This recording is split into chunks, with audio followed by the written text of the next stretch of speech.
Lorsque votre enfant est venu vers vous pour vous poser cette question, comment est-ce que vous avez réagi? Parce que vous savez, la sexualité là, elle peut être bonne comme elle peut être mauvaise.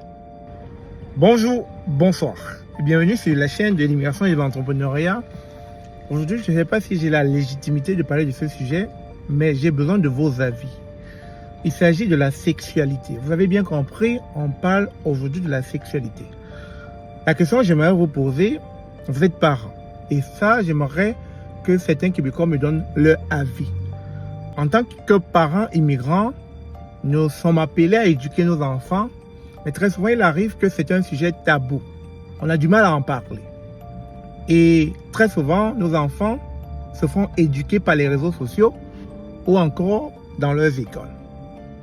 Mais dites-moi, si à partir de 13 ans, 14 ans ou 15 ans, un enfant viendrait à vous dire « Papa, maman, j'aimerais que ma copine vienne dormir à la maison. » Que répondriez-vous à cela? Que diriez-vous à cela? Quelle serait votre attitude? Je peux déjà constater et voir beaucoup d'immigrants être mal à l'aise à cette idée qu'un jour, peut-être à l'âge de 15 ans, qu'une amie ou bien qu'un garçon viendrait à venir dormir dans leur maison et dans la chambre de leur fille ou bien de leur garçon. Mais pourtant, dans une discussion que j'ai eue, il se pourrait que, je peux me tromper, c'est la raison pour laquelle je vous pose la question, qu'au Québec, que certains Québécois le prennent bien. Alors, est-ce généralisé ou bien je me fais juste des idées comme ça? Parce que je suis inquiet à l'idée que demain, mon enfant aura 15 ans et de nulle part, il viendra me dire « Papa, j'ai ma copine qui aimerait venir dormir à la maison. » Ou encore « Papa, j'aimerais aller dormir chez ma copine et ses parents sont d'accord. » Je ne sais pas, je ne suis pas encore arrivé à cette étape, donc je ne sais pas comment je vais réagir. Mais dites-moi, chers parents, chers Québécois, vous qui avez vécu cette étape-là de votre vie, comment est-ce que vous avez réagi? Parce que l'éducation qu'on donne à nos enfants est un peu différente de ce que je constate ici.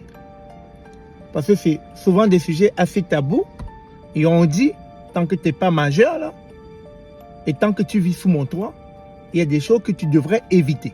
Mais en même temps, on est dans l'inquiétude de perdre cet enfant. Parce qu'à force de lui dire non, à force de lui interdire des choses, il pourrait le faire à notre insu. Il pourrait le faire derrière notre dos. Et si jamais il arrivait qu'il le fasse à notre insu, ce serait catastrophique parce qu'on n'aurait pas la même mise, on n'aurait plus de contrôle. Donc, qu'est-ce qui est mieux?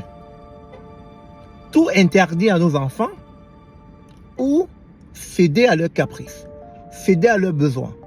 Dites-le moi, chers parents québécois, à 15 ans quand cela est arrivé dans votre vie, lorsque votre enfant est venu vers vous pour vous poser cette question, comment est-ce que vous avez réagi? Parce que vous savez, la sexualité là, elle peut être bonne comme elle peut être mauvaise.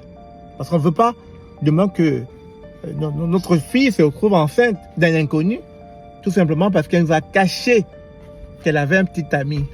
Ou bien tout simplement parce qu'on l'a poussée à nous cacher des choses. Dites-le moi, j'ai besoin de savoir comment se comporter quand un enfant arrivé à l'âge pubère viendrait à nous dire « Papa, maman, je vais aller dormir chez mon chum. Je vais aller dormir chez ma blonde. » J'ai besoin de réponses, s'il vous plaît. Dites-le moi. Dites-le moi. Afin que je puisse déjà me préparer psychologiquement quand ce moment arrivera dans ma vie. Merci. Sur ce, je vous aime comme d'habitude. Prenez soin de vous. Et on se dit à très bientôt. Au revoir.